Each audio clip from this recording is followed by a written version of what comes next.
Ok. Alguém tem alguma pergunta, Oi. por gentileza? Shalom, Rabino. Oi, Gabriel, tudo bem? Tudo. Eu Graças a gostaria de saber, Sim, no caso da mitzvah de honrar dos pais, sim. que está na parte de blasfêmia, no caso, na sete legislador, Sim. se os pais forem muito mau caráteres, devem honrar eles mesmo assim? Sim, não está escrito, não, nós devemos fazer a nossa parte. Não está escrito na Torá, honre teu pai e tua mãe que são legais, que são bacanas, que cuidam bem de vocês, etc. Nós sabemos hoje em dia que há uma crise muito grande na estrutura familiar e na educação das pessoas. E muitas vezes quem foi vitimado por agressividade, violência verbal, violência física, falta de carinho, falta de afeto. Muitas vezes as vítimas, sem querer, se transformam em vitimadoras. Então a gente tem que dar um desconto. Se há pais que não são exemplares, nós fazemos a nossa parte. Até onde vai a obrigação de um filho honrar um pai e uma mãe? Até o ponto de não se deixar prejudicar. Mas é claro que a premissa é que sempre podemos fazer mais. Está escrito no Talmud, eu nem sei se veio em nome do Rabi Akiva, acho que não, de outro sábio, está escrito que o temor e a honra e a consideração que nós devemos ter pelos pais, já que eles nos trouxeram para o mundo, a nossa alma veio ao mundo por iniciativa deles, deve ser similar ao temor e respeito que temos por Deus. A honra aos pais é comparável à honra a Deus. Ah, mas você falou, e se tratando de pais que não têm escrúpulos, que não têm caráter? Então a gente tem que fazer a nossa parte. Não é que temos que nos isolar. Por exemplo, já pessoas já me perguntaram que o convívio com os pais é tão difícil. A gente pode honrá-los sem necessariamente termos um convívio de perto. Podemos presenteá-los, podemos pedir que pessoas o auxiliem. Por exemplo, existem conflitos de geração. Às vezes, há pais e filhos que não se dão de jeito nenhum. Então, nós fazemos a nossa parte. Nós podemos cercar os pais de atenção por intermédio de terceiros, mesmo que não se realize a convivência ou que não seja praticada a convivência de perto. Cuidar dos pais, o ideal é de perto, e se isso não for possível, pelo menos cuidar deles de longe, providenciar com que pessoas os cerquem de cuidados. Certo? Obrigado. Muito bem. Mais alguma pergunta, pessoal? Por favor, Marcos. Tudo bem? Coloca a voz do show maravilhoso. Obrigado. A minha imodéstia agradece. História maravilhosa. Muito Obrigado. conhecimento. Eu tenho uma dúvida assim, que já tem debatido com o pessoal lá na sinagoga, Sim. que é o seguinte: esses 24 mil alunos do Rabi Akiva que foram falecendo, não sei se mais ou menos, acho que em 30 dias, 800 por dia e tal, qual o propósito seria do Criador, e não era qualquer aluno, né? Como o senhor mesmo ensinou com sabedoria, eles eram grandes raves. Eram 24 mil mestres. Pois é. Qual seria o propósito do Criador? Não sei se a gente tem conhecimento disso, de 24 mil mestres, homens com tanta sabedoria, voltarem para os braços do Criador. Então, na verdade, tem toda uma mística por trás disso. Tem, inclusive, conceitos cabalísticos. Quando Shimon e Levi, dois filhos de Jacó, foram vingar o fato da irmã ter sido agredida fisicamente, etc., né, estuprada, etc., aquele Shem ben Hamor, aquele príncipe da cidade, que o Shem era o nome da própria cidade, etc., Nablus Shem, aqui os homens daquela família, daquela cidade, queriam se ligar à família de Yaakov. Então, na verdade, não foi simplesmente lá uma agressão física. Ele queria se ligar à família de Yaakov e aconteceu que foi por essa forma constrangedora. E aí Yaakov, o patriarca Yaakov, pediu, não estava muito feliz com a história, pediu que, para se ligar à família, que todos se circuncidassem, né?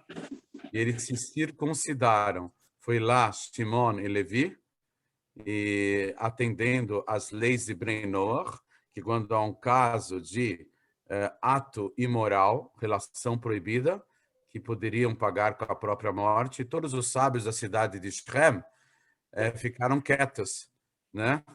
Diante do STF. O Supremo Tribunal Federal era o Shem e o pai dele. Então ninguém abriu a boca.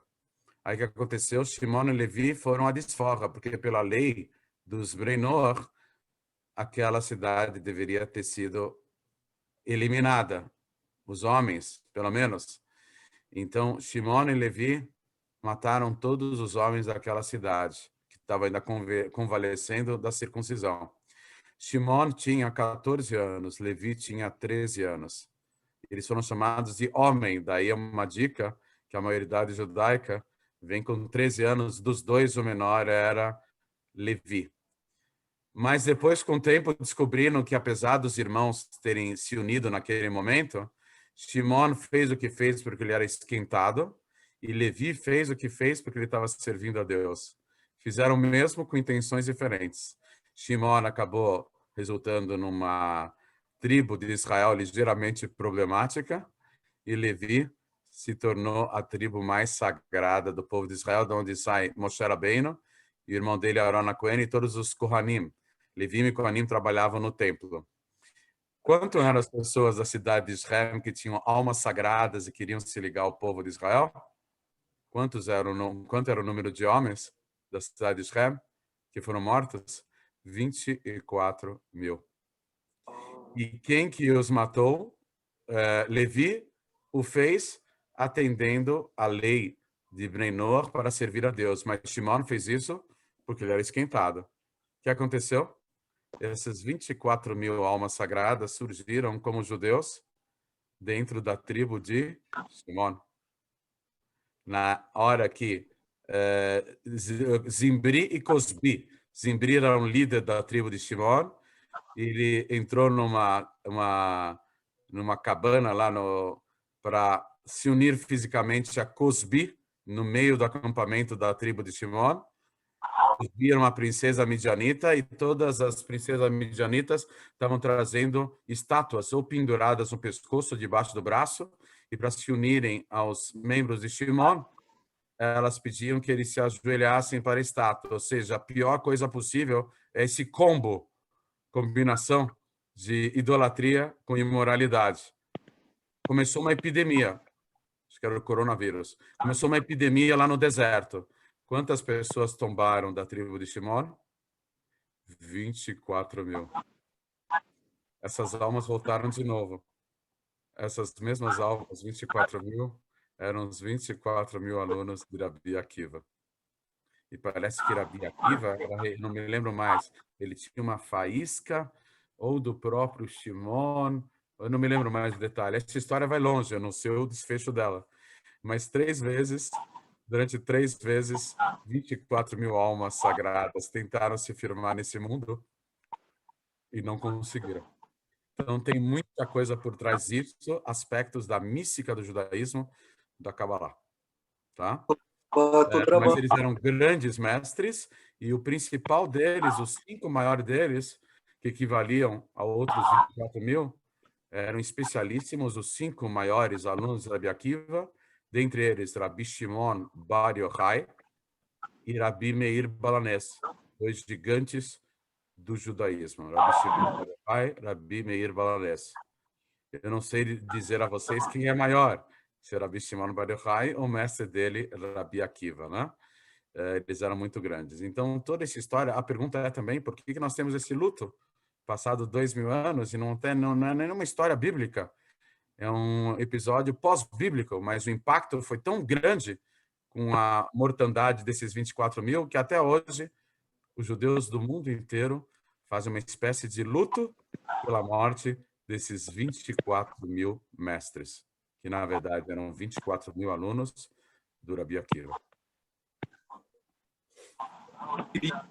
Eu estava hoje refletindo, quando eu estava rezando, eu saí do Shaharit, eu estava conversando com o pessoal da sinagoga, eu falei, como é que a mão do Criador, eu não sei se foi realmente 800 por dia para totalizar os 24 mil, Rabi?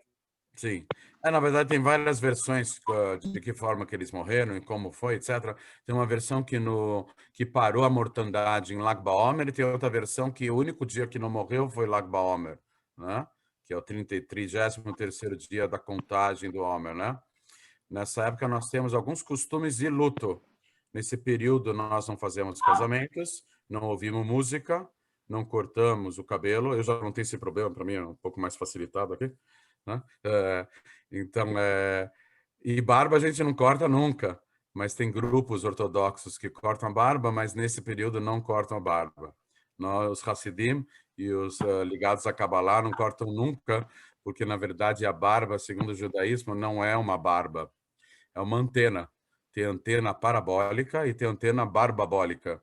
Na verdade, na linguagem do Zohar, os 13 atributos de misericórdia e piedade de Deus são chamados 13 tufos de barba. Assim como a barba cresce no rosto, a barba de Deus, entre aspas, parentes, colcheiros, porque Deus não tem cara, mas a barba de Deus significa o fluxo de piedade que sai da revelação maior de Deus. Onde a gente identifica uma pessoa em geral? Pelo rosto. O meio de identificação de uma pessoa é o rosto. Então, a maior expressão de Deus é chamado do rosto, da face de Deus. E da face de Deus sai a sua piedade e misericórdia. Então, uma forma de nós atrairmos a piedade de Deus é nós termos no rosto uma antena barbabólica. Quando eu era pequeno, as antenas, a televisão era mais simples e tinha uma antena. E para pegar melhor, a gente põe um pedaço de bombril. Eu me lembro. Para nós fazermos o contato maior aqui, eu mantenho essa palha de aço aqui no meu rosto. Baruch Hashem, poxa, Ravi, é sempre muito bom lhe ouvir, porque esse conhecimento que permite ele compartilhar com a gente é maravilhoso. Todarabá. Ninguém consegue imaginar Moshe Rabbeinu, depois eles imitaram lá o Nazareno também com barba, porque os líderes tinham barba. Não tinha nenhum rabino na época talmúdica, ou todo personagem. É impossível imaginarmos qualquer personagem bíblico, apesar de Hollywood e apesar da TV Record, não existe personagem bíblico nenhum que não tenha barba. Não dá para imaginar Moshe Rabbeinu sem uma barba comprida. Todos os profetas, todos os reis de Israel, os patriarcas, todos os 12 filhos de Jacó, todos os líderes, o povo de Israel inteirinho tinha barba. Sabe quem começou com esse negócio de não ter barba? Qual foi o povo que começou a tirar a barba do rosto? Nem qual? Os cristãos, os gregos, mas particularmente os romanos.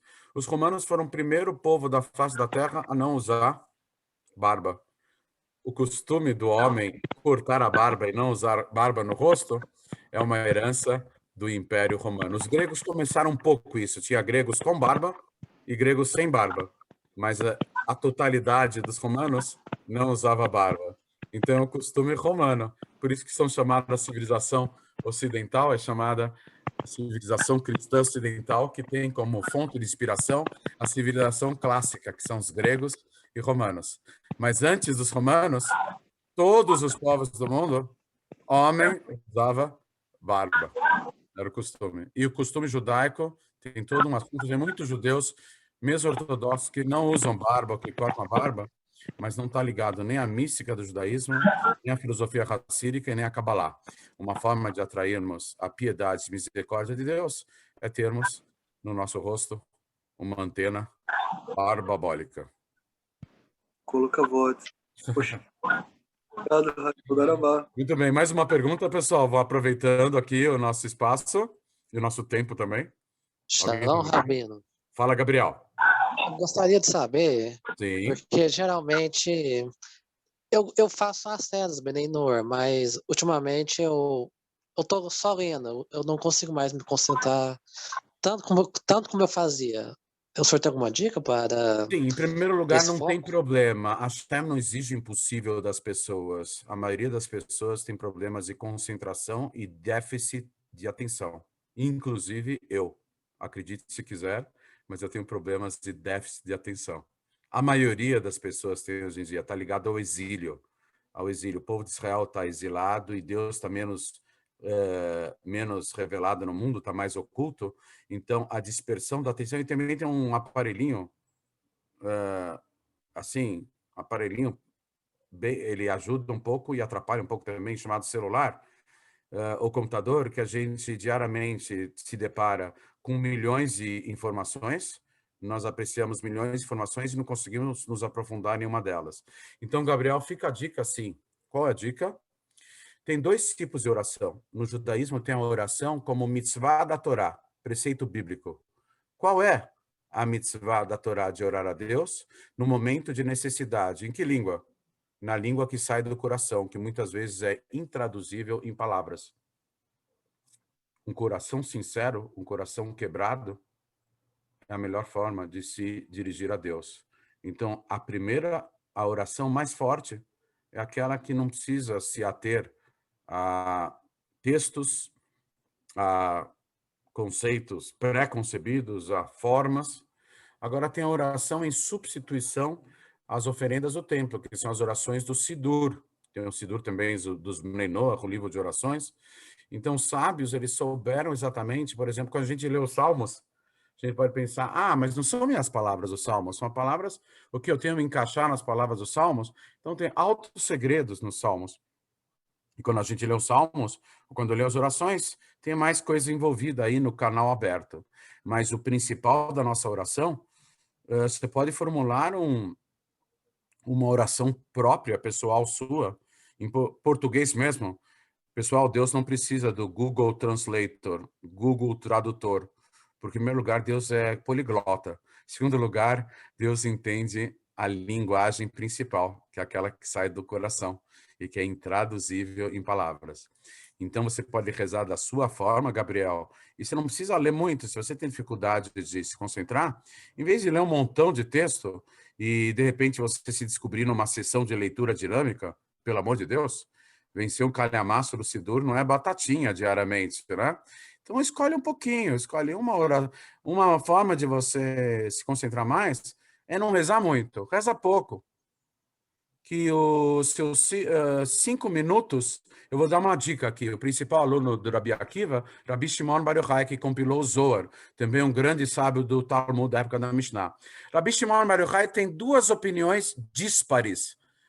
Interessante. Em relação a Rabi Shimon Bar Yochai, se fala que ele estudava tanto a Torá, que a Torá era o ar que ele respirava, que ele era isento de cumprir muitas mitzvot, porque ele estudava quase que 24 horas por dia, Rabi Shimon Bar Yochai. Estudava o tempo todo, incessantemente. Mas o mesmo Rabi Shimon Bar Yochai, num outro canto do Talmud, da Mishnah, ele fala o seguinte, que é o suficiente estudar a Torá um pouquinho de dia e um pouquinho de noite. Espera um pouquinho. O mesmo Rabi Shimon Bar Yochai, uns falavam sobre ele que ele estudava a Torá incessantemente o tempo todo. E ele aparece com opinião que já cumprimos com a obrigação estudando um pouquinho de dia e um pouquinho de noite. Então, como vamos matar essa charada? Como pode ser essa contradição? Então, a intenção do Rabi Shimon Bar Yochai é o seguinte, que nós estudemos um pouquinho, nem que seja 5 minutos de dia e 5 minutos de noite. Mas esses 5 minutos, a gente tira todo, desliga o celular, a gente se tranca no quarto, abre um livro, são 5 minutos, cronometrados no relógio. Mas esses 5 minutos tem que ter um nível de concentração e de qualidade do estudo, como se nós estivéssemos estudando incessantemente durante 24 horas por dia. Esses 5 minutos têm que ser sagrados. Então, o importante não é a quantidade, e sim qualidade. O importante não é rezar muito. O importante é rezar de verdade, com o coração. E se Uhum. formos rezar com o coração, o pouco que rezarmos perante os olhos de Deus vai significar muito. Então, aqui o aspecto é a qualidade e não quantidade. Shalom. Obrigado. Muito bem. Mais alguma pergunta, pessoal? Ô, Rabi Andrade, Tudo bem, Elial? tudo. Elial Esse Navi. ano, Fala, Elial. bom, eu estou com uma curiosidade aqui, com relação ao Shimon Bar Yochai, Sim. né, tendo visto que ele é, né, como aluno, né, do Rabino Akiva, Sim. onde surgiu essa grande inspiração do misticismo, mais né, das coisas assim, mais elevado por parte de Bar Yochai, Sim. tendo em vista que o Akiva parece que ele era, né, ele fazia um estudo mais assim, mais focado, mais O estudo da realista. parte revelada da Torá e não da parte esotérica. Isso, exato. Na verdade, a Kabbalah, quem foi, alguém arrisca dizer quem foi o primeiro cabalista? Quem foi o primeiro cabalista do mundo? Exatamente, eu também do quem que foi aqui, o Jon disse exatamente, Adão. Muito bem, o Márcio Braga também falou, Adão. Adão Arishon, o primeiro, o Ivan também. Sim. Adão foi o primeiro cabalista, o primeiro homem foi o primeiro cabalista. Tem um livro que é atribuído a Avraham Avinu, o patriarca Abrão, chamado Sefer HaYetzirah, o livro da criação. Mas, na verdade, quando Avraham foi enterrar a sua esposa Sará, ele escolheu a tumba dos patriarcas, a Me'ará, a Marpelá, Me'arat a Marpelá, a caverna dupla, a gruta dupla, que ela é de 2 pisos, o térreo e o subsolo. As pessoas estão enterradas no subsolo, mas o acesso dos visitantes é só no térreo. Então, por que Avraham enterrou a sua esposa Sara lá em Hebron, na Me'arat HaMachpelah, na caverna dupla? Porque ele sabia que jaziam lá o primeiro casal do mundo. Eles sentiam um cheiro do paraíso lá dentro. Não um cheiro físico, um aroma espiritual. Ele sentiu o cheiro do paraíso, do jardim do Éden. Quem estava enterrado lá? Adão e Eva, tá? E Abraão se aproximou. Existe uma ideia que é explicada pelo Me'am Loes, que é um livro, uma coletânea de Midrashim, que fala o seguinte, que a pessoa, na hora de uma pessoa falecer, ela começa a vir na frente dela o rosto de todos os ancestrais. Se for um homem, aparece na frente dele todos os ancestrais masculinos. Se for uma mulher, aparece na frente dela todas as ancestrais femininas. Então, o homem, um pouco antes de falecer, aparece na frente dele. Aqueles que já estão no mundo da verdade, o pai, o avô, o bisavô. Eu começo a aparecer dezenas, centenas ou milhares de pessoas, mas todos são ancestrais diretos dele. Quando ele olha para o último ancestral, para quem que aparece na frente dele?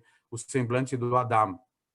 Só que o semblante do Adão era tão sagrado que naquele momento que a pessoa vê o rosto do Adão, ela falece. Porque ela vê um rosto extremamente sagrado e a alma não pôde continuar dentro do corpo. A mesma coisa as mulheres até avistarem a Havá, a Eva. O rosto da Eva era tão sagrado que vendo o rosto da Eva, a mulher falece. E aí o Me'am Loes fala da grandeza do Abraão, que os tzadikim, eles não se decompõem. Adão, na época de Abraão, ele estava inteiraço lá, apesar de falecido. Os tzadikim e as sitkaniot, os homens justos e as mulheres justas, não se decompõem. Então, Abraão estava inteiro, Adão estava inteiro. E o Midrash fala a grandeza de Abraão, que não só que ele viu espiritualmente o Adão, ele viu fisicamente o Adão e não faleceu. Ele encontrou um pergaminho com poucos textos manuscritos do lado do corpo de Adão, que era o Sefer Yetzirah, o livro da criação. Vamos dizer que ele encontrou 1/3 do livro, e Abraão acrescentou mais 2/3. Era um livro fininho de Adão, e Abraão foi lá e complementou e ficou um livro mais espesso. Então, oficialmente, Sefer Yetzirah é de autoria do Abraão, mas extraoficialmente, pelo menos 1/3 do livro foi escrito pelo próprio Adão. Tem um outro livro que foi escrito pelo próprio Adão, de Kabbalah, chamado Raziel Amalach. Raziel, Raz, em hebraico, é a mesma coisa que Sod, segredo. Raziel é os segredos de Deus, era um anjo. Adão estava no paraíso, e o anjo foi ditando esse livro para Adão, e Adão foi escrevendo. Esse livro, em geral, é usado como souvenir, eles fazem um livro bem pequenininho. Mas não é bom ler esse livro, não, a menos que a pessoa saiba interpretá-lo. Porque ele está, como se fala? Qual é o termo? Ele está... Codificado? Hã? Codificado? Ele está codificado, ele está não é chumbado, ele está trancado, tá com cadeado lá Sim, sim. nas páginas iniciais. Está escrito lá nas páginas iniciais. Quem não souber interpretar esse livro vai ser amaldiçoado. Aparece uma maldição lá assustadora. Então é melhor nem tentar começar a interpretar, porque o cara pode entrar pelo cano. Então ele está, como se fala, ele está trancado, o livro do Raziel Não Amalá. foi Mas a revelado. autoria, o anjo foi ditando, mas quem compilou o livro foi Adão. Então a Kabbalah, ela tem desde os primórdios da humanidade. Mas ela era... O que quer dizer Kabbalah? É recebimento. Em hebraico coloquial de Israel, é um recibo. Quando você faz uma compra numa loja em Israel, você fala, por favor, você pode me dar Kabbalah? Kabbalah significa recibo. Em hebraico coloquial moderno de Israel. Mas por que chamar Kabbalah é recebimento? Porque não é só a transmissão do conhecimento, a pessoa precisa se posicionar para receber esse conhecimento. Um estudioso de Kabbalah não é um cabalista. Tem uma diferença entre estudioso da Kabbalah e cabalista. A pessoa pode estudar Kabbalah e não ser um cabalista, porque para ser um cabalista a pessoa tem que ter inspiração divina. Só tzadikim são verdadeiros cabalistas. Então, na época do Rabi Shimon Bar Yochai, ele fez uma revolução. Ele escreveu um livro que começou a revelar a Kabbalah para todos. Mas até então, mesmo boa parte do que o Rabi Shimon Bar Yochai estudou sobre Kabbalah, adivinha quem transmitiu para ele? Rabi Akiva. Rabi Akiva também sabia Kabbalah, mas não passava para ninguém. Até a geração de Rabi Shimon Bar Yochai, e 1.500 anos depois, Rabi Yitzhak Luria, e 1.750 anos depois, Rabi Israel Baal Shem Tov, etc., a Kabbalah ela era transmitida seletivamente, só para poucos. E essas pessoas foram incumbidas e encarregadas de popularizar a Kabbalah. A forma mais segura de nós termos acesso hoje em dia à Kabbalah é através da filosofia hassídica, da Hassidut. Kabbalah, as pessoas vão distorcer, vão entender tudo errado. A maioria dos pseudo-cabalistas, eles colocam no liquidificador um pouquinho de Kabbalah, Rosa Cruz, Babalaô, mãe de santo, pai de santo, colocam xamanismo, colocam religiões orientais, aí fecha a tampa do liquidificador, liga o motor,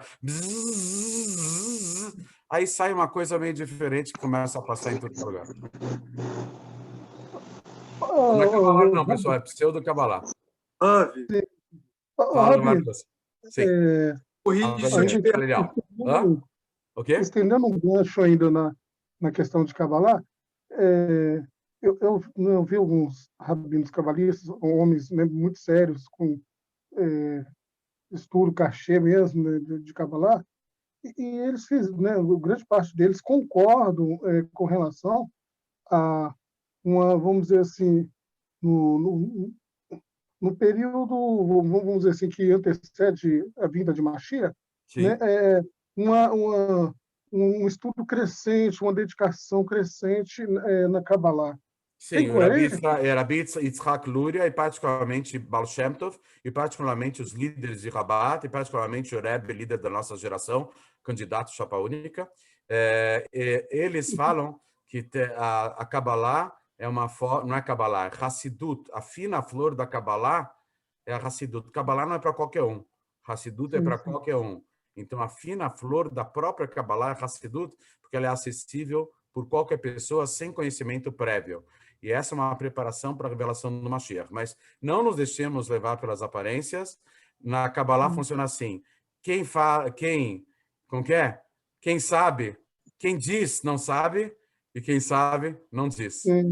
O nome dos grandes cabalistas da geração não aparece na mídia, porque eles ficam no mais exclusivo anonimato.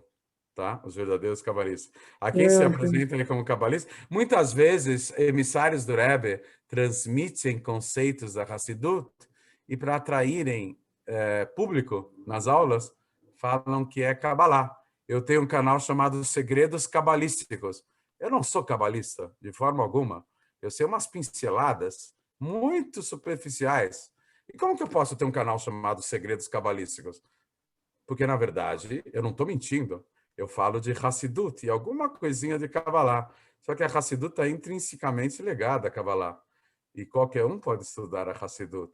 Então, segredos cabalísticos nós podemos traduzir como segredos racídicos. Então, o nome Kabbalah hoje em dia atrai multidões, Kabbalah. Hoje em dia tem mais cabalista do que gente, né? Então, por isso temos segredos cabalísticos. Entendo.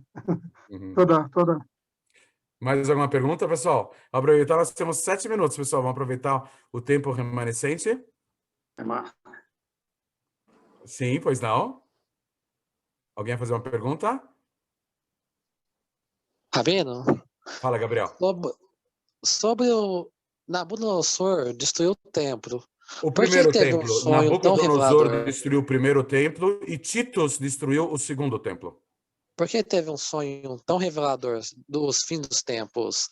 Ele não é um perverso? O Nabucodonosor, ele era um perverso, mas aconteceu um fato inédito na vida dele. Num período da vida dele, ele perdeu totalmente a razão. Ele se isolou das pessoas, foi para o mato, começou a andar, o cabelo dele cresceu e ele começou a andar de 4. Ele começou a se comportar como um animal. Ele comia, ele não tomou ácido não, pessoal, LSD. LSD é nos anos 70 na Índia, os hippies. Eu tenho um amigo, não vou falar o nome dele, eu tenho um amigo, um grande amigão, hoje em dia ele está em Israel, que nos anos 80 ele consumia muito LSD e ele foi para a Índia. Ele e um grupo de colegas ficou uma semana sem roupa, andando de 4 e comendo somente grama com os dentes, com a boca, não usando as mãos, durante uma semana. Efeito do LSD. Então, o Nabucodonosor, ele perdeu a razão. Deus quis dar uma lição para ele. Ele ficou alguns anos isolado, depois ele voltou para o palácio dele, voltou para a coroa dele, ele se reapresentou, ele levou uma lição de Deus, Deus deu um chega para lá nele. Aconteceram uns fatos inéditos na vida dele. Então, Nabucodonosor tem várias fases da vida dele, mas em geral ele é considerado um perverso. Olha que interessante, o profeta da época, profeta Jeremias, Yirmial, ele, amando de Deus, orientado por Deus, ele foi agradecer ao Nabucodonosor, porque ele estava a caminho do Egito e tinha uma cidade totalmente idólatra. E Nebuchadnezzar destruiu a cidade idólatra. Então Deus, por meio do profeta, agradeceu ao Nebuchadnezzar. Mas é a pergunta que não quer calar. Mas Nebuchadnezzar não tinha intenção de acabar com uma cidade de idólatras. Essa cidade estava no meio do caminho. Ofereceu resistência militar. Ele queria conquistar o Egito. Ele teve que passar por essa cidade. A cidade ofereceu resistência, então ela foi destruída. O que a gente aprende dessa história? Que mesmo que uma pessoa não tenha uma boa intenção, se ela faz uma coisa boa e positiva, Deus leva em consideração, mesmo que a pessoa não teve intenção de fazer o bem. As pessoas podem fazer o bem sem querer também. Tem algumas circunstâncias da vida que levam as pessoas a fazerem o bem, mesmo que elas não estavam muito empenhadas. Deus recompensa o bem que as pessoas fazem, mesmo que não tenham a intenção nenhuma de fazer o bem. Tamanha importância de se beneficiar o próximo. Mesmo sem intenção, Deus leva em consideração o benefício do próximo. Quando uma pessoa perde dinheiro na rua e outra pessoa acha, Deus considera com que a pessoa que perdeu dinheiro praticou a caridade com a pessoa que achou. Mesmo que a pessoa que perdeu dinheiro não teve intenção nenhuma, ela acabou beneficiando o outro. Obrigado. Mais uma pergunta, pessoal? Nós temos 3 minutos. Alguma pergunta a mais? Muito bem. Então, nós vamos nos despedir por aqui. Agradeço imensamente a atenção e o carinho e a presença de todos, desejando um excelente final de noite e que todos nós sejamos instrumentos da luz infinita de Deus. Todo mundo se preparando aí para receber o Mashiach, hein, pessoal? Eu não quero que ninguém seja pego de calças curtas. Os 15 mil Bnei Noach, que hoje em dia estão na liderança dos 211 milhões de brasileiros, vão ter um cargo de liderança com a revelação do Mashiach.